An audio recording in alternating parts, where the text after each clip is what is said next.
ஒரு எண் மற்றும் அதன் தலைகீழ் கூடுதல் 101/10 எனில் அவன் யாதுன்னு கேட்கிறாங்க.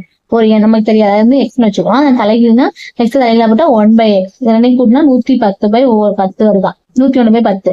இப்போ வந்து ஈக்குவேஷன் சால்வ் பண்ணி போகலாம், இல்லாட்டி ஆன்சர் வழியா போகலாம். ஆன்சர் ஃபர்ஸ்ட் 10, அந்த எண்ணை வந்து 10ன்னு எடுத்துக்குவோம். அப்ப அது தலைகீழ் 1/10. இப்போ வந்து இதனை கூட்டி ஆன்சர் இது வந்துச்சுன்னா அந்த எண் வந்து 10ன்னு போட்டுக்கலாம். இப்போ கீழே வந்து 1 இருக்கு, இப்போ கீழே போயிருக்கணும். 4 10 10. இப்போ குறுக்கு போடுறது 10 × 10 100 பிளஸ் 1 × 1 1. இப்போ 101/10. இது வந்து டேலி ஆயிடுச்சு. இப்போ இந்த ஆன்சர் வந்து அந்த எண் வந்து 10. ஆன்சர் வந்து ஏ. ஒரு எண் மற்றும் அதன் தலைகீழ் கூடுதல் 101/10 எனில் அவன் யாதுன்னு கேட்கிறாங்க. ஒரு எண் நமக்கு தெரியாது, அது வந்து எக்ஸ்னு வச்சுக்கோம். அதன் தலைகீழ்னா எக்ஸ் தலைகீழா போட்டா 1/x. இதனை கூட்டினா 110/10 வருதான். 101/10. இப்போ வந்து ஈக்குவேஷன் சால்வ் பண்ணி போகலாம், இல்லாட்டி ஆன்சர் வழியா போகலாம். ஆன்சர் ஃபர்ஸ்ட் 10, அந்த எண்ணை வந்து 10ன்னு எடுத்துக்குவோம். அப்ப அது தலைகீழ் 1/10. இப்போ வந்து இதனை கூட்டி ஆன்சர் இது வந்துச்சுன்னா